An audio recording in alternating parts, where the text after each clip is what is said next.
या कार्यक्रमाचे अध्यक्ष आपल्या महाविद्यालयाचे प्राचार्य आदरणीय डॉक्टर आर के परदेशी सर, त्याचबरोबर महाविद्यालयाचे उपप्राचार्य सन्माननीय गजाननजी अवतार सर, त्याचबरोबर फार्मसी महाविद्यालयाचे प्राचार्य सन्माननीय वाघ सर, त्याचबरोबर आमच्या मराठी विभागाचे विभाग प्रमुख सन्माननीय डॉक्टर प्रल्हादजी मुंडे सर, डॉक्टर शशिकांतजी पाटील सर आणि उपस्थित सर्व सन्माननीय सन्मित्र हो.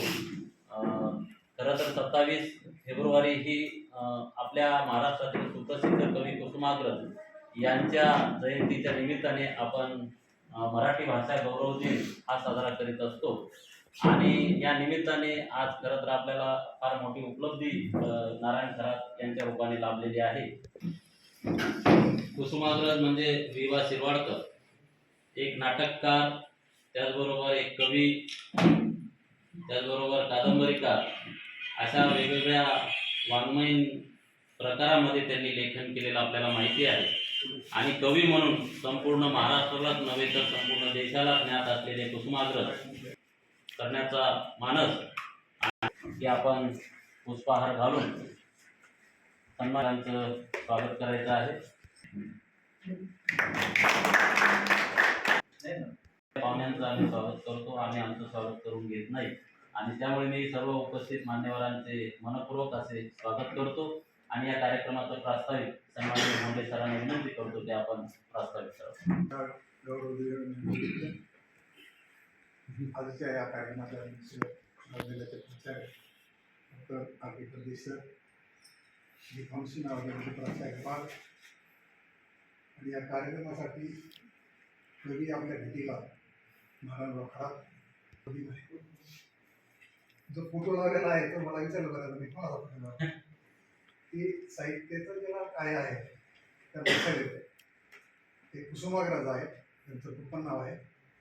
त्यांनी टोपण नावाने लेखन केलेलं आहे. वि.वा. शिरवाडकर असं त्यांचं पूर्ण नाव आहे. 40 वर्ष साधारण मौलिक असं योगदान कवी म्हणून, नाटक म्हणून, कथा अशा सर्व पातळ्यावर सुंदर असं योगदान 40 वर्ष त्यांनी केलेलं आहे. गाजलेल्या त्यांच्या ज्या काही कलाकृती आहेत, नटसम्राट नावाचं नाटक त्यांचंच आहे. विशाखा नावाचं एक काव्यसंग्रह आहे, तोही त्यांचाच आहे. एक वाक्य दाखल सांगितलं असा एक थोडंसं म्हणजे सन्मान करावा म्हणून शासनानं त्यांचा जन्मदिवस हा मराठी भाषेचा जन्मदिवस म्हणून साजरा करावायचा आहे असं आपल्याला सक्तीचा केलेला आहे. आपण या मराठी भाषा नावाच्या प्रदेशात राहतो. या प्रदेशामध्ये बोलली जाणारी मराठी भाषा आहे. या कार्यक्रमाच्या मागचा जो उद्देश आहे, या मराठी भाषेचं संवर्धन व्हावं, मोठ्या प्रमाणात ही बोलली जावी, भाषिक आक्रमण होत आहे. पण हा प्रदेश मोठा असल्यामुळे, मराठी बोलली जाणार असल्यामुळे ह्या भाषेवर त्याचा विशेष परिणाम होणार नाही. म्हणून आपण इतर भाषेमध्ये पोटा पाण्यासाठी इतर भाषा अवगत करतो, ही ती गोष्ट आहेच. पण आपण आपल्या सगळ्या जीवनामध्ये, कौटुंबिक जीवनामध्ये मराठी भाषेचा जास्तीत जास्त वापर केला पाहिजे. तर ही मराठी भाषा जगेल. तर मराठी भाषा जर आपण स्वतः टाकू लागलो मराठी भाषेत, तर ह्या भाषेचं मरण असतं. आणि नुसते भाषेचं मरण आहे तर त्याच्याबरोबर संस्कृतीचंही मरण असतं. त्यामुळे ही एक बाबी टाळण्यासाठी म्हणून ह्या दिवसाचा औचित्य म्हणून आपण जाणीवपूर्वक मराठी भाषेमध्ये बोललं पाहिजे. आपल्याला वाङ्मयीन प्रकार ज्या काही लेखन करता येईल ते आपण केलंही पाहिजे. कथा, कादंबरी, कविता या माध्यमातून आपण प्रेझेंटेशन केलं पाहिजे. आणि इतर भाषेतील चांगलं साहित्य या भाषेत आणून या भाषेची उंची वाढवून आपण राष्ट्रीय स्तरावर ही भाषा नेण्याचा आपण प्रयत्न केला पाहिजे. तरच या भाषेत आज ही जयंती साजरा करण्यामागील उद्देश हा आहे. एवढं प्रथम तो मराठी भाषेचा आणि मराठी भाषिक म्हणून खऱ्या अर्थानं आपला गौरव होता असं आपण मानतो. यानंतर या कार्यक्रमाचं अध्यक्षीय समारोप आपण आधी घेतो आहोत की आपण अध्यक्षीय समारोप करावा.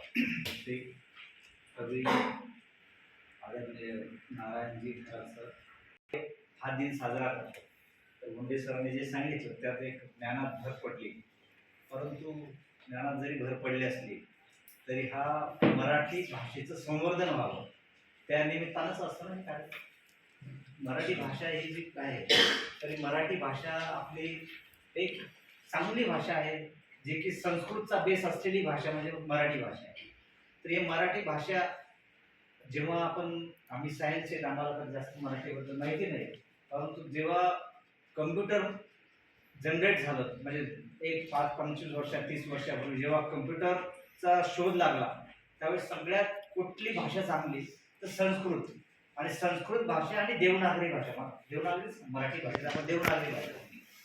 तर ही भाषा कम्प्युटरला फार पटकन ग्रास होते आणि त्याचा उपयोग करून मग हळूहळू हळूहळू ती जागतिक भाषा इंग्रजी असल्यामुळे मग ती इंग्रजीकडे वळालो. परंतु या भाषेचं संवर्धन होणं ही काळाची गरज आहे आणि अशी कार्यक्रम वारंवार होण्यासाठी महाविद्यालय नेहमी प्रयत्नशील असतं, काहीतरी वेगवेगळे कार्यक्रम घेत असतात. परंतु मी आवर्जून आयोजकाला हे सांगितलं की बाबा अध्यक्ष समारोप लवकर करून घ्या, एवढ्यासाठी की एक सर चांगले कवी आहेत आणि त्यांना असं वाटू नये की अध्यक्ष किती लांबवणार म्हणून ते आटोपत घेऊ नये, आणि म्हणून त्यांनी एखादी कविता एक्स्ट्रा मानली. या हेतूने मी केवळ अध्यक्ष समारोप आधी करून घेण्याचा एक सरांना सूचना दिली आणि त्या पद्धतीनं मी या ठिकाणी आता अध्यक्ष समारोप करून थांबत आहे. प्राचार्य सर सायन्सचे आहेत पण कवी मनाचे आहेत, हे आता त्यांच्या बोलण्यातून व्यक्त होत होतं भोवती फिरती. पण कुसुमाग्रजांनी जेव्हा हे पाहिलं तेव्हा खऱ्या अर्थाने पृथ्वीचे प्रेमगीत नावाची कविता लिहिली आणि किती काळ कक्षेत धावू तुझ्या मी कितीदा करू प्रीतीची याचना, असे कुसुमाग्रज त्याच्यामध्ये म्हणतात आणि इतकी कल्पना सुंदर त्या कवितेमध्ये मांडलेली आहे. तर असे कवी आणि त्या कवीची परंपरा चालवणारे हे कवी मी आदरणीय नारायण खरात यांना विनंती करतो की आपण सर जसं म्हणाले की कुसुमाग्रजांना विनम्र अभिवादन. मंचावरील सर्व सन्माननीय समोर बसलेले आमचे सगळेच मित्रमंडळी, प्रेमाची मित्रमंडळी, आणि आजच्या मराठी भाषा गौरव दिन सरांनी सांगितले काहींना समजा हा फोटो कोणासाठी माहीत नव्हतं, म्हणून हे माहीत होण्यासाठी ही सक्तीचं होण्यापेक्षा हा गौरव दिन भक्तीचा व्हावा. ज्यावेळेस तो भक्तीचा होईल त्यावेळेस या गोष्टी दूर होतील. आणि खरं तर कुसुमाग्रजांनी ज्या कविता लिहिल्या स्वातंत्र्य काळामध्ये क्रांतिकारकांना प्रेरणा देण्यासाठी कविता लिहिल्या, प्रेमगीतही लिहिलं सरांनी सांगितलं, आता सामाजिक वास्तव असलेली कविता लिहिल्या आणि त्या अतिशय मराठीमधल्या अभिजात भाषेच्या उच्च दर्जाच्या त्या कविता होत्या. आणि त्या काळामध्ये स्वातंत्र्याच्या काळामध्ये ते त्यांच्या कवितेमध्ये लिहितात, श्वासांनो जा वायू संगे वलांडुनी भिंत आन आईला कळवा आमच्या हृदयातील खंत.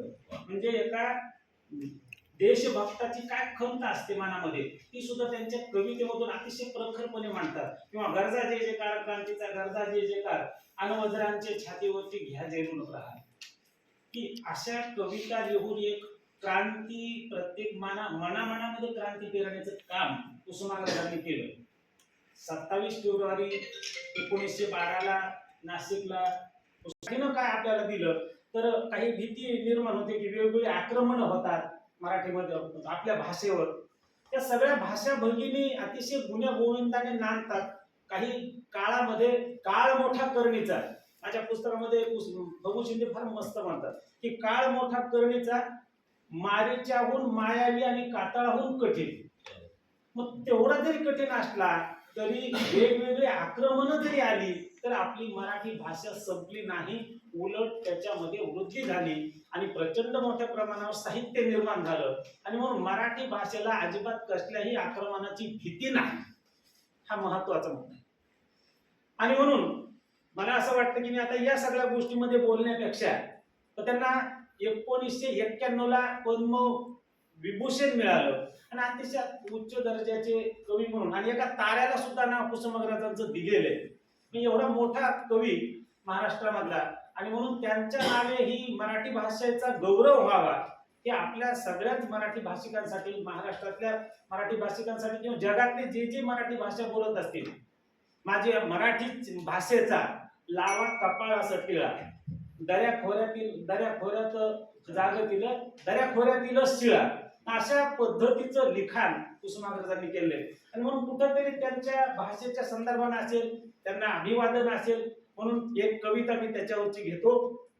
माय मराठीचा परी निराळ्या बोलीची ठास ठासून भरली माया काळीज खोलीची शब्द शब्द मराठीचा सोने अस्सल पिवळे आद्य कवयित्रीचा मान महदंबेचे धवळे ज्ञानेशाची ज्ञानेश्वरी शब्द कोंबची कोवळे ज्ञानेशाची ज्ञानेश्वरी शब्द कोंबची कोवळे नामदेव तुकोबांचे शब्द मोतीनी पवळे साता समुद्राच्या पार तिची सर्व दूर ख्याती तिच्या थोर सुपुत्रांनी तिला मिरविले माती सामाजिक ऐक्य सांगे एकनाथांचे भारुड लोकमनावर त्याचे सांगू केवढे गारुड तरे तरे चाल कवी बारा कोसावर बारा कोसावर गंध दरवळे मराठीचा प्रत्येक श्वासावर सह्याद्रीच्या रांगामध्ये शिव गर्जना घुमली प्रांताबाहेरही माझी माय मराठी रमली ते ओव्या कशा होत्या त्याचा एक नमुना रानदया उन्हामंदी माझा सुख लाग रागू पदराच्या सावरीला न किती खालीवर बघू आणि घराघरामध्ये जायचं आणि सुंदर असे आवाज स्त्रियांचे घराघरातून यायचे आणि प्रसन्न वातावरण व्हायचं जात्यावर माया माझी ओवी मराठीत गाते पीठ पाजर फुटतात होईल डिवाळ जाते मराठीच संतवाणी मराठीच राजभाषा छत्रपती शिवाजी महाराजांना मराठीला राजभाषेचं स्थान दिलं मराठीच संतवाणी मराठीच राजभाषा मराठीच शाहिरीने दनानल्या दाही दिशा माझी भाषा अभिजात तिची अर्थपूर्ण खोली माझी भाषा अभिजात तिची अर्थपूर्ण खोली भविष्याला साथ देते तिची अभिनव बोली आणि असा पुढा झाला साखरपुडा झाल्यापासून लग्नापर्यंत दिवस युगासारखा वाटायचा सर ते काय मध्ये तिथी नव्हत्या एक महिन्याचा कालावधी मध्ये होता साखरपुडा झाल्यापासून लग्नापर्यंत दिवस युगासारखा वाटायचा त्यावेळी फक्त मोबाईलच होता दुवा एकमेकांना भेटायचा सारखा फोनाफोनी करायचो गप्पांना काय विषय लागतो भलताच तिच्यावर मारायचो असेच एकदा फोनाफोनीत मध्येच फोन कटला दुश्मन बरेच असतात असेच एकदा फोनाफोनीत मध्येच फोन कटला मी खूप वेळा ट्राय केला पण लागतो दुश्मन कुठला पण मी पिच्छा सोडला नाही लागलीच थोड्या वेळाने फोन लागलीच बोलायला सुरुवात कोण विचारतो तुम्ही कोण तिकडून मध्ये आहो मी बोलण्याचा प्रयत्न झाला पण मी सारखा बोलतच राहिलो तिला चान्सच कुठे दिला बोलण्याच्या ओघातच मी आय लव्ह यू म्हणून टाकले ती म्हणाली असे काय करता तुमचे काहीतरी चुकले ती समोरून येताना ही म्हणाली ठेवते मी म्हणालो का एवढी घाई झाली आहे ती म्हणाली तुम्ही आतापर्यंत सासूशी बोललात आता तुमची बायको आली आहे मी पुरता आवाज झालो मोबाईल डुक्कन ठेवला डोळ्यासमोर तारे तुटले उतावीळपणा भोवला मला उशिरा कळाले तेव्हा माझा चुकलेला नेम होता बायकोचा आणि सासूचा भलताच आवाज सेम होता. वा. ती म्हणाली, सासू म्हणाली जावाय बापू रंगेल आहेत पण तुझ्यावर फार मरतात ग. पण ती म्हणाली होतवेपणा तेवढा गाढवपणा करतात ग. सासूबाई म्हणाली जाऊ दे, जावाय बापूंचे ते आय लव्ह यू शब्द मला तसे झोंबले नाही. जावया बापूंचे ते आय लव्ह यू शब्द मला तसे झोंबले नाहीत. अगं तुला सांगते माझ्या आयुष्यात ह्यांच्या तोंडी हे शब्द कोणी कोंबले नाही, शब्द कोणी कोंबले नाही. मी झाले कळीच फुल ग, मी झाले कळीच फुल ग, फुल पाखरू चुंबून गेलं ग, फुल पाखरू चुंबून गेलं. मी झाले कळीच फुल ग, फुल पाखरू चुंबून गेलं. काय होतंय कळना काही, दिशा जवळ आल्या दाई, मन सुसाट झालं बाई, मी हवेत गिरक्या घेई, कोणी घ्यावा की माझा झेल, कोणी घ्यावा की माझा झेल ग, फुल पाखरू चुंबून गेलं ग, फुल पाखरू चुंबून गेलं. सारे रोजचेच वाटे नवे, सारे रोजचेच वाटे नवे, भीर भीरती राभूथवे, किती नजरेचे सुटती बाण, अशी काया माझी रूपवाण. त्यानं संधीच सोनं केलं, त्यानं संधीच सोनं केलं ग, फुल पाखरू चुंबून गेलं ग, फुल पाखरू चुंबून गेलं. केला नवस जाण त्यानं, पुण्या पदरात पडल दाण, कस झुलत हिरवं रान, त्याला भुरळ घातली पाखरान. दाण्या दाण्याला उष्ट केलं, दाण्या दाण्याला उष्ट केलं ग, फुल पाखरू चुंबून गेलं ग, फुल पाखरू चुंबून गेलं. माझी मलाच नव्हती जाण, दिली आठवण करून त्यानं, काय वयान किमया केली, झाले घामान चिंब ओली.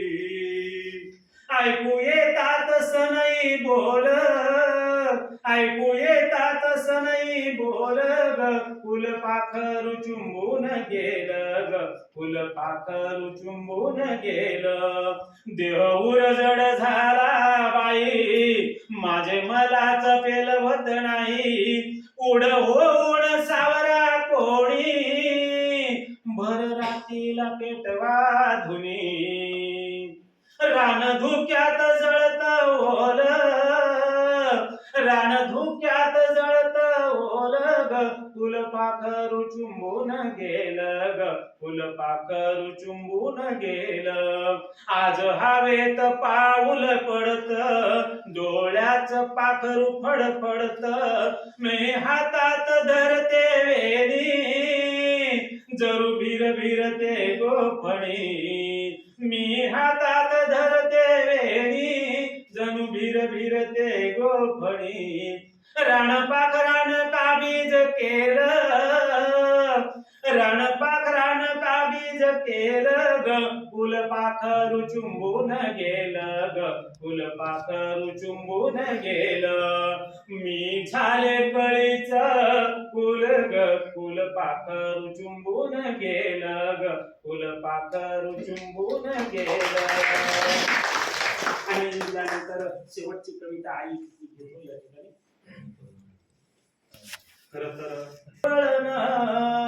किंवा मग माय हरळी बारव, माय सावत्याचा मळा, माय दांडातल पाणी, झाडा झाडाला लळा, ही माझी बाय. नाही केवळ तिचे पार्थिव गेले, ती आठवते चलचित्रासमोर आणि माझे डोळे ओले आणि माझे डोळे मध्ये थोर असे साऱ्याहून आई, जगामध्ये थोर असे साऱ्याहून आई, अन कोणा कोणालाच तिची सर येत नाही, कोणा कोणालाच तिची सर येत नाही. ऊन वारा पावसात रात दिन खप, कुशीमध्ये लेकराला जीवा पाड जप, कष्टालाच बळ माग देवाकड आई, कोणा कोणालाच तिची सर येत नाही, कोणा कोणालाच तिची सर येत नाही. रित्या पोटी राही खाऊ घाली पोट भर, कळू दिला नाही कधी लट काढे कर, मारलीस भूक कधी लागू दिली नाही, कोणा कोणालाच तिची सर येत नाही, कोणा कोणालाच तिची सर येत नाही.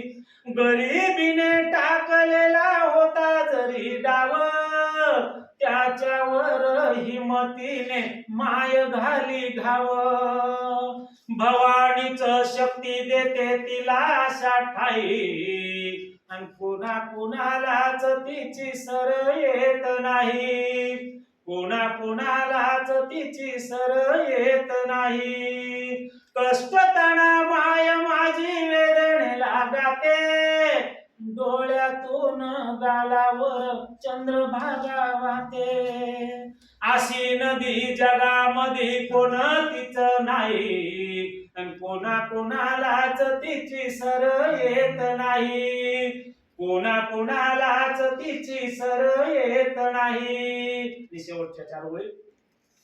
आईहून सांगा मोठे दैवत हो कोठे, आईहून सांगा मोठे दैवत हो कोठे, तीर्थ नाही तिच्याहून कोणतेच मोठे, तिच्या ठाई पंढरपूर काशी तिच्या ठाई, कोणा कोणालाच तिची सर येत नाही, कोणा कोणालाच तिची सर येत नाही. जगामध्ये थोर असे साऱ्याहून आई, कोणा कोणालाच तिची सर येत नाही, सर येत नाही, सर येत नाही.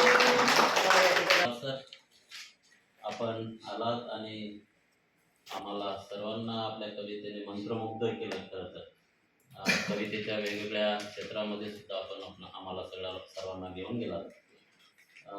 वेळात वेळ काढून खरं तर आपण आलात त्याबद्दल मी आमच्या विभागाच्या वतीने धन्यवाद आपल्याप्रती व्यक्त करतो. आणि मराठी विभागाच्या अंतर्गत मराठी भाषा गौरव दिनानिमित्त आज आपल्याला मराठी भाषेच्या गौरवाच्या अनुषंगाने ज्येष्ठ कवी, लेखक, गायक आणि आपले सर्वांचे मित्र माननीय नारायणजी खरात यांनी आपल्याला वेगवेगळ्या पैलूवर कविता गेय पद्धतीनं गाऊन दाखवल्या आणि कवितेमधलं जे काही मार्मिकत्व आहे किंबहुना त्याच्यामधला जो काही आपल्यापर्यंत पोचणारा त्याचा जो उद्देश आहे तो आपल्यापर्यंत खूप चांगल्या पद्धतीनं पोहोचवलेला आहे. निश्चितच ते नेहमीच आपल्या महाविद्यालयामध्ये आपल्या विनंतीला मान देऊन अनेक वेळी आतापर्यंत आलेले आहेत, याही पुढे येतील अशी मी आपणास त्यांच्या अपेक्षा करतो. आणि या गौरव दिनाच्या निमित्तानं ती उपस्थित राहिली. आपल्याला चांगल्या प्रकारे कुसुमाग्रजांच्या जयंतीच्या निमित्ताने मराठी भाषा गौरव दिनानिमित्त चांगल्या प्रकारे मार्गदर्शन केलं. मी त्यांचे महाविद्यालयाच्या वतीनं आणि मराठी विभागाच्या वतीनं त्यांचे आभार मानतो. या कार्यक्रमाला आवर्जून उपस्थित असलेले आपल्या महाविद्यालयाचे प्राचार्य आदरणीय डॉक्टर R.K. परदेशी सर यांचेही आभार मानतो. मराठी विभागाचे विभाग प्रमुख प्रोफेसर डॉक्टर प्रल्हादजी मुंडे, त्याचबरोबर मराठी विभागाचे प्राध्यापक श्रीकांत पाटील, प्राध्यापक डॉक्टर मारुती घुगे आणि आपण त्याचबरोबर मराठी विभागाचे गणेशजी नखाते, अर्जुनजी डोईफोडे आणि एकंदरीतच सर्व आपल्या महाविद्यालयातील माझे सर्व सहकारी प्राध्यापक मित्र आपण या कार्यक्रमाला उपस्थित राहिले.